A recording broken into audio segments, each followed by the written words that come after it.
Bien-aimés dans le Seigneur, Shalom, nous sommes dans la joie de nous retrouver. Nous sommes le jeudi 31 mars 2022. Nous voici pour une nouvelle méditation biblique, la dernière du mois de mars. Nous vous saluons au nom de notre Seigneur et Sauveur Jésus-Christ. Bien-aimés dans le Seigneur, nous allons lire un texte dans la lettre de Paul aux Éphésiens, Éphésiens chapitre 1er, nous lirons le verset 3 et 4. Éphésiens 1, 3 et 4, voici ce que déclarent les Écritures. Béni soit Dieu le Père de notre Seigneur Jésus-Christ, qui nous a bénis de toutes sortes de bénédictions spirituelles dans les lieux célestes en Christ. En lui, Dieu nous a élus avant la fondation du monde pour que nous soyons saints et irrépréhensibles devant lui. Bénis d'avance. Nous sommes bénis d'avance. Dans la vie, bien-aimés, nous courons derrière les bénédictions. Nous aimons bien que les autres nous bénissent, nous fassent du bien. Nous cherchons la bénédiction de Dieu.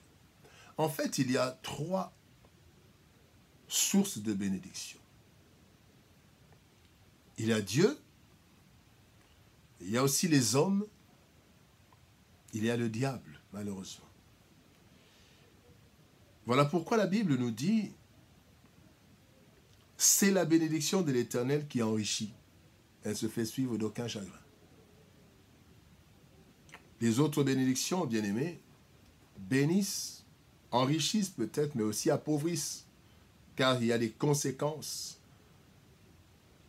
Quand un homme vous fait du bien, vous lui êtes redevable et parfois même il en abuse. Et quand le diable vous fait du bien, eh bien là, en réalité, vous fera du mal. Mais les hommes courent derrière toutes ces sources de bénédiction. Le texte du jour nous parle de la bénédiction du Seigneur et nous révèle qu'elle n'est pas à suivre, à rechercher, mais à saisir car Dieu nous a déjà bénis d'avance. Voyons quelques vérités sur les bénédictions du Seigneur. La première vérité, c'est que Dieu nous a bénis davantage en Jésus-Christ. Un jour, le Seigneur Jésus-Christ dit à ses disciples, dans Matthieu chapitre 6, versets 31 à 33, « Ne vous inquiétez donc point et ne dites pas que mangerons-nous, que boirons-nous, de quoi serons-nous vêtus, car toutes ces choses, ce sont les païens qui les recherchent. » C'est fort, n'est-ce pas? Ce sont les païens qui recherchent ces choses, la nourriture, le vêtement, ils le recherchent. Mais voici la suite. Votre Père céleste sait que vous en avez besoin. Cherchez premièrement le royaume et la justice de Dieu, et toutes ces choses vous seront données par-dessus. Matthieu 6, 31 à 33. Ce texte est très révélateur, bien-aimés. En fait, Christ dit que nous ne devons pas chercher les bénédictions car elles sont déjà acquises.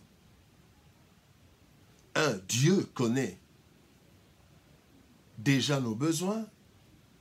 Et 2. Dieu nous donnera toutes ces choses. Donc il a déjà ça. Ce n'est pas à rechercher, il y a des bénédictions que Dieu a préparées, que Dieu a réservées. Cela signifie que ces choses dont nous avons besoin sont déjà dans les réserves de Dieu, sous forme de bénédictions célestes, et il nous les donnera.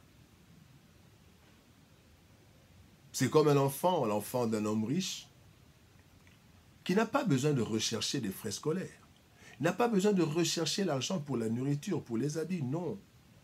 Son père, qui connaît ses responsabilités, pourvoira à tous ses besoins.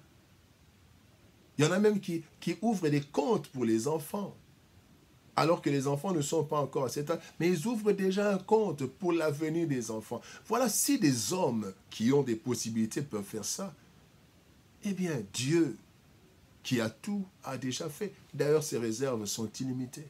Voilà pourquoi la Bible dit dans Philippiens chapitre 4, verset 19, « Et mon Dieu pourvoira à tous vos besoins selon sa richesse avec gloire en Jésus-Christ. » Sachons-le donc, bien-aimés, nous sommes déjà bénis d'avance en Jésus-Christ.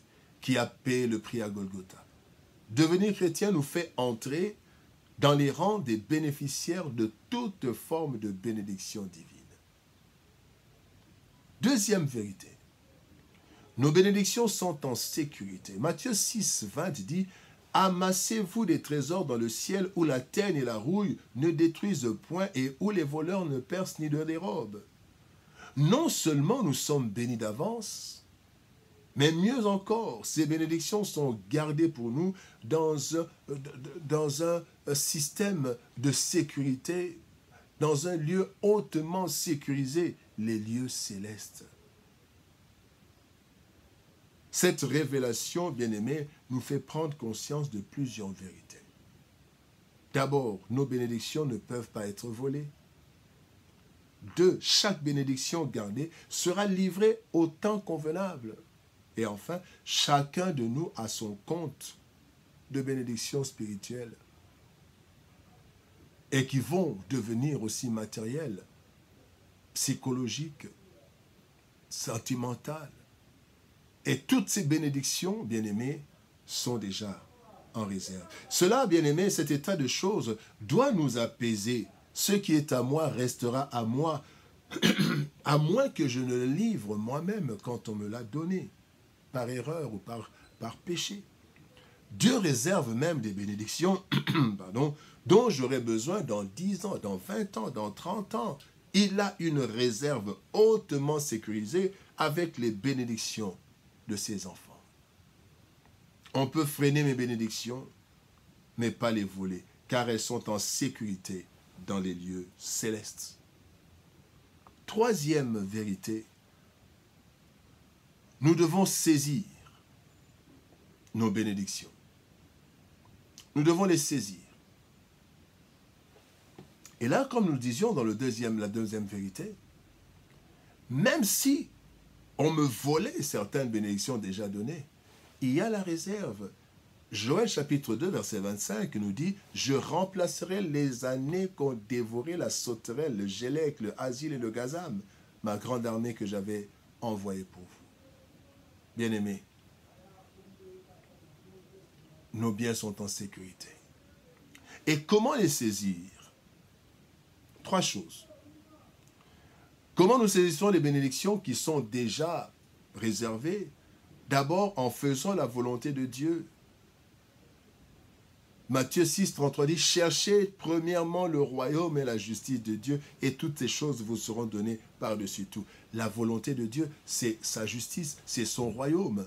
Quand nous cherchons ce royaume, quand nous cherchons la justice, bien-aimés, quand nous cherchons à vivre selon la volonté de Dieu, à faire ce que Dieu veut, comme nous le disons aussi dans Éphésiens chapitre 2, verset 10, il est dit, nous sommes son ouvrage ayant été créé en Jésus-Christ pour de bonnes œuvres que Dieu a préparées d'avance afin que nous les pratiquions. Faire la volonté de Dieu, faire de bonnes œuvres, faire des œuvres qui plaisent à Dieu. Donc faire la volonté de Dieu nous aide, c'est comme un chèque que nous donnons à notre banque céleste pour notre bénédiction. Deuxième chose, nous devons servir le Seigneur. Dans Marc chapitre 10, verset 29, Jésus répond à Pierre, il dit, « Je vous le dis en vérité, il n'est personne qui, ayant quitté à cause de moi, et à cause de la bonne nouvelle, sa maison, ou ses frères, ou ses sœurs, ou sa mère, ou son père, ou ses enfants, ou ses terres, il dit qu'ils récupéreront cela au centuple, sur la terre avec des tribulations, mais la vie éternelle dans l'au-delà. Bien-aimés, servons le Seigneur. Au lieu de chercher des bénédictions, servons le Seigneur et lui-même nous bénira. Et enfin, plaire à Dieu. Bien-aimés, quand nous plaisons à Dieu, Dieu nous ouvre des portes. C'est là le cas de Salomon. Il a fait une demande. Il a demandé que la sagesse, et la Bible dit dans 1 Roi chapitre 3 verset 10, cette demande de Salomon plut au Seigneur. Et le Seigneur lui donna plus que ce qu'il avait demandé. L'église de Philadelphie, dans Apocalypse chapitre 3 verset 8, Jésus dit, « Je connais tes œuvres, voici parce que tu as peu de puissance et que tu as gardé ma parole. Et que tu n'as pas renié mon nom, donc tu m'as plu, j'ai mis devant toi une porte que personne ne pourra fermer. Bien-aimés dans le Seigneur, nous sommes bénis d'avance. Des bénédictions spirituelles dans les lieux célestes, gardées jalousement, et des bénédictions qui se transforment en bénédictions matérielles pour ceux qui servent le Seigneur, ceux qui plaisent à Dieu et ceux qui font la volonté de Dieu. Que Dieu nous bénisse. Shalom, au revoir et à demain.